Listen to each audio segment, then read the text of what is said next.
সার্বভৌমত্ব ফিরিয়ে দিবে না, আবার আমরা দেখতেছি যে আমাদের ভ্যাট ট্যাক্স বাড়িয়ে দিচ্ছে। এবং আমরা জানি যে এখন বর্তমানে আমাদের যে সরকার আছে সে হচ্ছে আমেরিকান দালাল, এবং সে তাদেরই হচ্ছে যে স্বার্থ রক্ষা করতেছে। আমরা চাই যে আমাদের মুসলিমদের সেই গৌরবোজ্জ্বল 1300 বছরের সেই খিলাফা সিস্টেম ফিরে আসুক, যার মধ্যে সকল ধরনের মানুষ সার্বভৌমত্বের সাথে থাকতে পারে।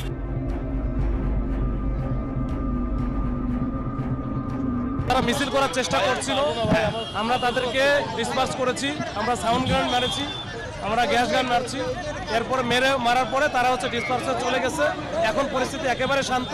আমরা গলির অলিগলির ভিতরে যদি কেউ থাকে সেটাও দেখতেছি, বেশ কিছু আটক আছে।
If you like this video, then like, share and subscribe to Mirror Now.